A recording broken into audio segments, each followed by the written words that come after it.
As a libertarian, Dr. Friedman believes in the maximum possible freedom for the individual. Yet he also recognizes the need for certain government functions. Which functions? How does he decide when it's legitimate for the government to take some of our freedom away? Dr. Friedman and I won't be talking about motorcycle helmets, but we will be discussing the larger issues of how a libertarian looks at public safety, protecting the environment, or deciding the right size of government itself. We begin by asking Dr. Friedman just what is a libertarian?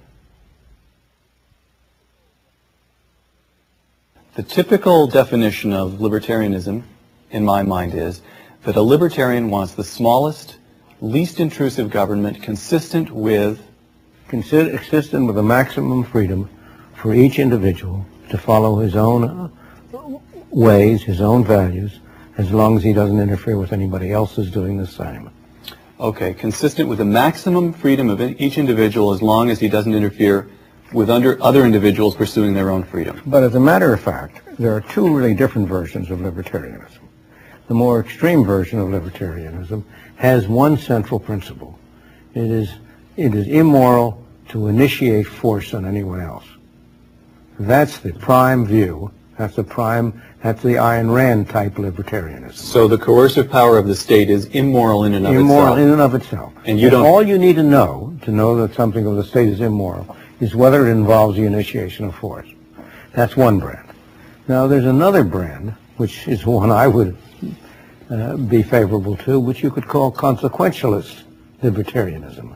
And it's the one you've just defined. Well, you've just defined it, but thank you. I'll take the credit. I see the way you work with graduate students.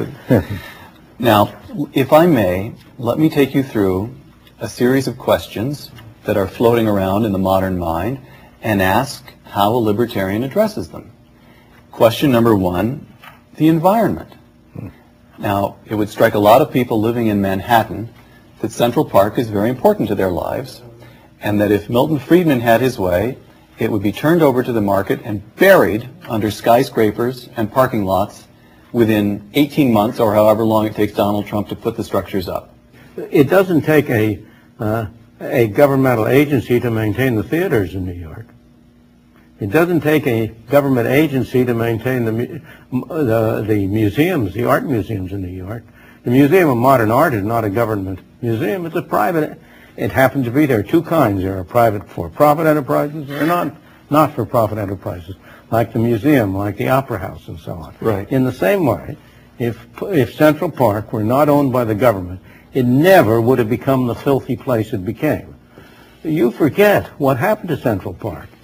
We, for some years, long time ago, lived on Central Park West when we were in New York. This was pretty good address. During the war. Well, even then it was a very good address. It wasn't a bad address, but it wasn't particularly good. All right. But we were able to take our children down to the park and when they were babies and leave them with a teenage sitter.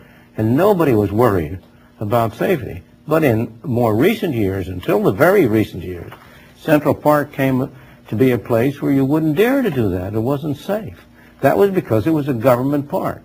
The central principle is that nobody takes care of somebody else's property as well as he takes care of his own.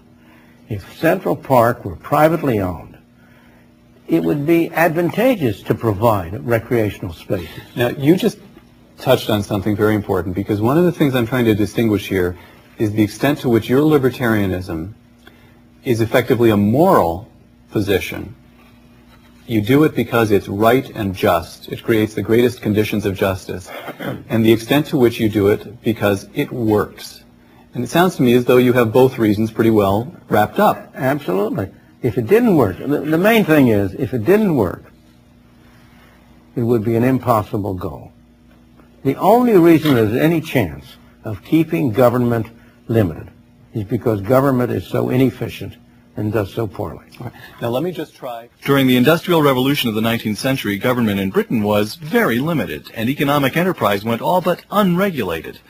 Yet that wasn't exactly a golden age, now was it? Again and again and again you'll hear we've tried, the Western world has already tried laissez-faire, let-her-rip economics, and it ended up with the London that Charles Dickens portrayed: dirty, filthy, child labor, just a terrible mess. What do you do with, how did that come to be? It was a terrible mess, but what cleaned it up? Disraeli and his social, the child labor laws, and No, what cleaned it up was the progress of private enterprise, because you had the reason it was so messy was because you had to burn coal, and the kind of coal that was available in Britain was very smoky and messy. And once you were able to use oil, natural gas, better furnaces, all of those things is what made it possible to clean London up. Now, so far as child labor is concerned, right. What happens in the picture that's drawn of Britain of the 19th century, right, is that there is no image of what went before. Of why is it that all of these people from the farming, from the rural areas came to the city? Did they come to the city because they thought it would be worse, or because they thought it would be better? And was it worse or was it better? In the early days, there are very few things that are 100% black or 100% white. Right. There are various shades of gray. And what we aim for is the least shade of gray that's possible. I'm not going to say that all was rosy in Britain at that time. It wasn't. But look around the world today. Where is it least rosy? In those countries where things are run by the government, not in those countries where private enterprise are. So and the same thing was true in Britain. The conditions in the rural areas on the farms were far worse than the conditions in the city, but they were not visible.